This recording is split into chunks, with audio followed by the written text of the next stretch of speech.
What if the hardest part of motherhood isn't the sleepless night or the endless laundry, but it's the story we've been told about it? A story that says that you should be exhausted, overwhelmed, and forever change in ways you regret.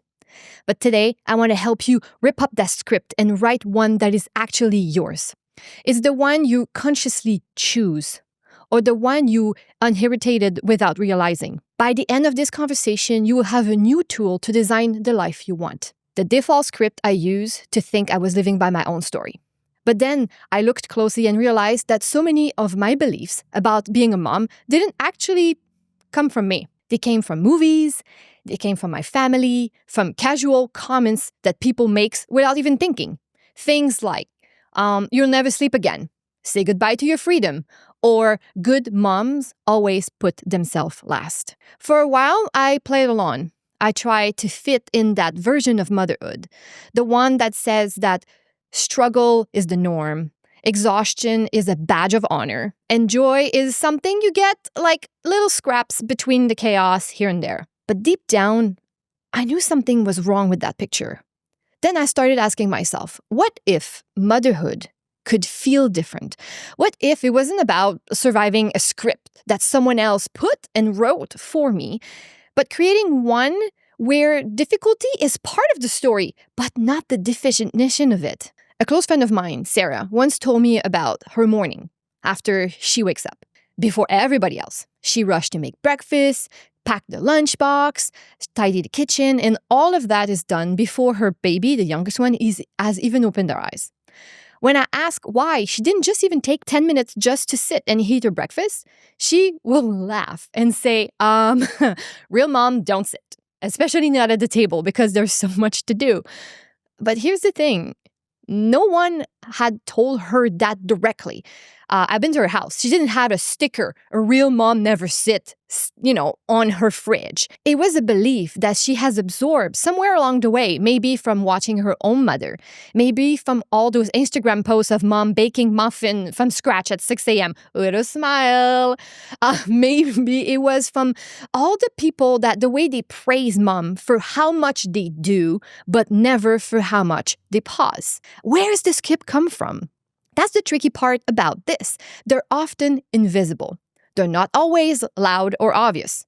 They slip in through small comments, pattern we see repeated, the way people react to us. And before we know it, we're living by rules we never agreed to, thinking this is just the way motherhood is supposed to be. That's why awareness is such a deep, powerful first step.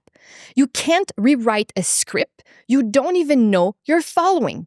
And once you see that for what it is, you can start to question where it came from and whether it deserves to stay.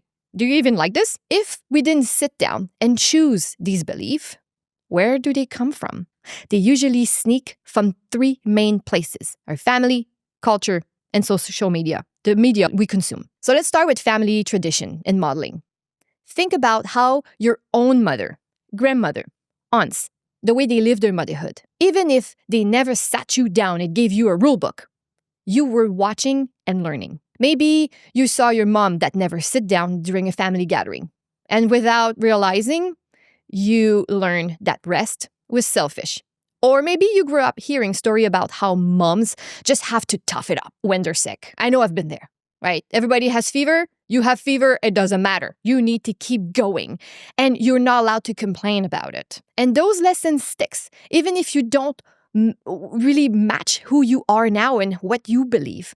And then we have the cultural narrative and the social pressure. So in every society, motherhood has slogan. Some are spoken outright, like, once you're a mom, your life isn't yours anymore. Others are built into casual comment, like, enjoy your free time while you have. Or my favorite, passive-aggressive. Wow, it must be nice to get a break when you just drop your kids out of school.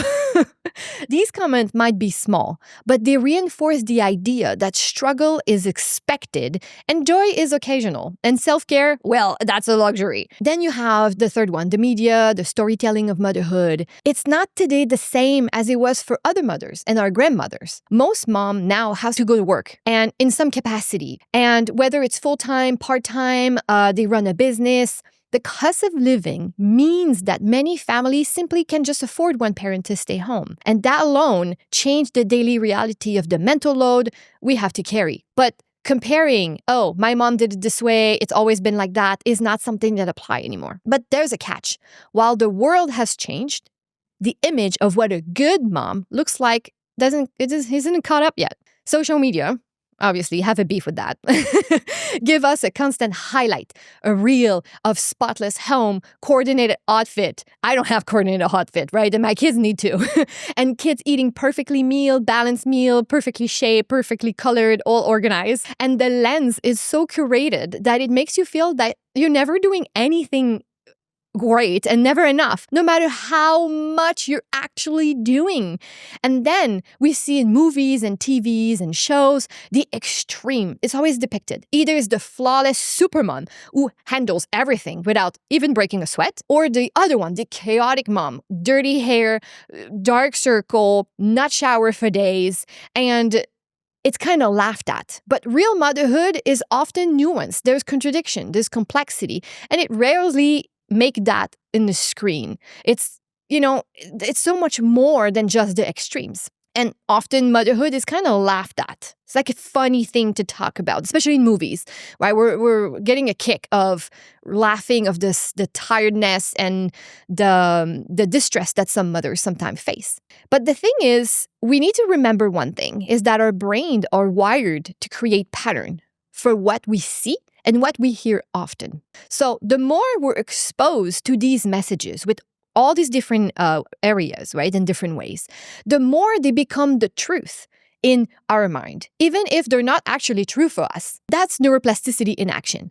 Our brain wires itself around the story it is fed. The challenge is, when those stories are in place, they feel like facts. And there's a cost, because living by a script that doesn't fit you has a price. So let's talk about it. What that cost really is. Following someone else's script, another motherhood tendency that doesn't belong to us, could feel harmless at first, but it adds up. And then the cost isn't just emotional. It touches every part of your life. First, you have the emotional cost. You start feeling guilty for things that shouldn't require an apology. Guilt for taking time for yourself. Guilt for not enjoying every moment. Guilt for feeling tired. And what guilt chip away? It's your confidence. You start wondering, am I even doing this right? But deep down, you're giving everything you got. Then second, there's the physical cost. When the script says that rest is weakness or that self-care is indulgence, your body will pay the price. You push through exhaustion. You ignore the little signs that you need a break, and eventually your health, your hormones, and your energy level start to suffer. Then there's more guilt. Motherhood is physical work. And when your tank is empty, everything feels like 10 times harder. And then 3, the relation cost. When you're overextended and you're running on fumes, it's harder to connect. Your patience wear thin with your kids. Your partner get what's left off of you at the end of the day. And sometimes you stop reaching out to friends and even family because you feel like you have nothing left to give. And the script keeps telling you that this is normal. But normal doesn't always mean healthy. I want to insist on that again. Often we hear things that are common, but shouldn't be considered normal and accepted. I remember talking to one of my clients, Jenna, who told me that she hadn't read a book just for herself in 5 years. And she loves books. Like, you see her library is very impressive. And not because she didn't want to, but because the moment she sat down, she felt like she should be doing something more productive. Right? Reading, getting information, learning and teaching ourselves new things was not productive enough. But that is how powerful these scripts that we impose on ourselves are. They had convinced her that reading a book had to be earned, and that her worth came only from things that she did and not of who she was. But the truth is, you don't have to keep living like that. This idea of the script, that these rules that you impose to yourself, that things that you need to follow have been handed to you by other sources, but you're allowed to edit it, cross out the lines, and even start a new page. And that is exactly what we're going to walk through next. How to rewrite your motherhood script so it actually fit you. So we have a couple of steps here. Step 1, spot the old lines. Before we can change the script, we have to see it. And that starts with awareness, slowing down long enough to pay attention to how motherhood actually feels in your body and in your mind. I want you to picture the kind of mom you want to be. Could be anything. It doesn't have to be just the mom. You could be what kind of artist, what kind of employee, what kind of wife you want to be, what kind of partner, whatever you want. But in this case here, we're just going to focus with the idea of the mom, okay? Because we're just, not getting spread thin too much. So picture yourself as the kind of mom you want to be. Not the Pinterest version, not the one you think you should be, but your version. Who are you in that role? How do you speak to your kids? How do you feel in your own skin? What kind of energy fills your home? And remember, you are more than what you do. Who you are is not just a checklist of tasks, but the way you show up. Maybe in that role, you're loving, creative, inspiring, playful, or deeply patient. I know I would like that one. Hold on to these qualities because they matter just as much as the daily to-dos, your checklist. When you ask yourself honestly, okay, why do I feel I'm not fully living as this person? What gets in the way? Is there's real clue that start to appear? Begin to notice the moment that trigger you, where you get angry, resentful, or maybe overwhelmed. Those emotions are like a spotlight pointing to a hidden belief. And these moments sometimes can be a little painful, and we're hesitating to open that can of worm, right? What else am I going to find? But it's all the beginning for transformation. So in these moments, be courageous, take the time, pause, and ask, what is the voice in my head saying right now? You're super angry, you're pissed, something happened. You feel the emotion. What is the voice in my head saying right now? And what is it saying about me as a mother? And often that voice will start with a phrase like, I should have, I shouldn't. These are the line from your inherited script. This is what you're on cruise control, not even knowing that is there. The one you didn't choose, but you have been living by without even realizing it. And there's one thing. We often get stuck in these negative looping thought patterns without even knowing it. They replay in the background, quietly shaping how we see ourselves.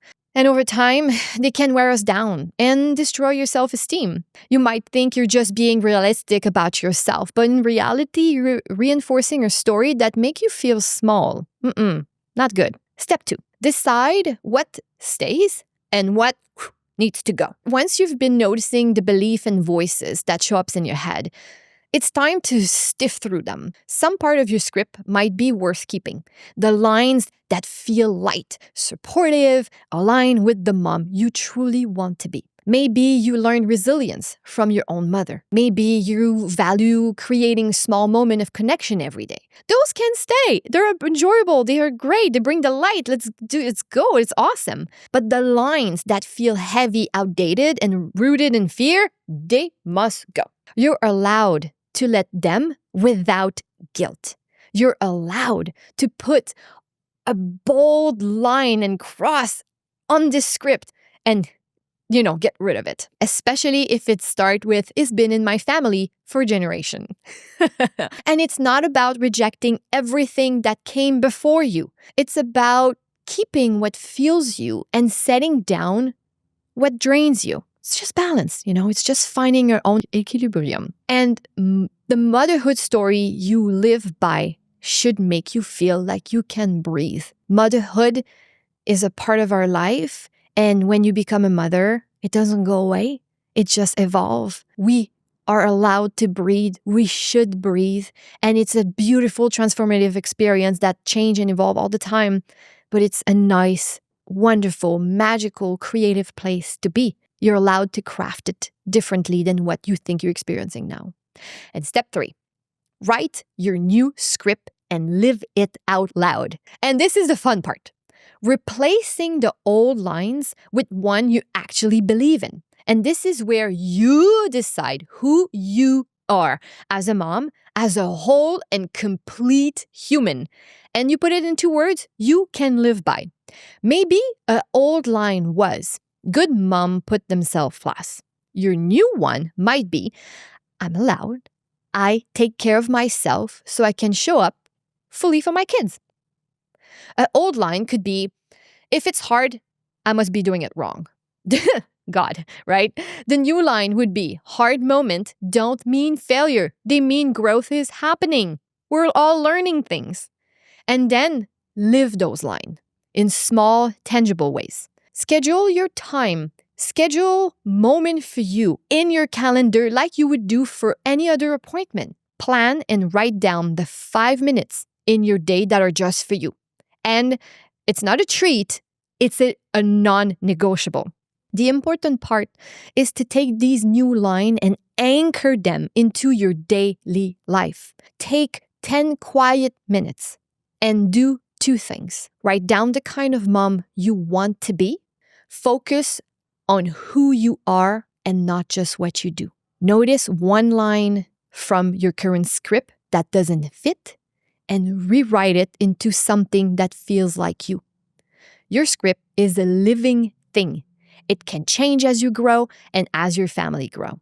But every time you replace an old line that is not yours and that you probably inherited from, I don't know, anybody, you're reclaiming your motherhood and yourself. It doesn't have to be perfect. It doesn't have to be the final version, but it's about taking and making the first step towards what you want. I would love to hear your new line, so please share it in the comment, and it will help and inspire more women like you because you are not alone feeling this way. Motherhood isn't one story, but it's your story, and you are the author.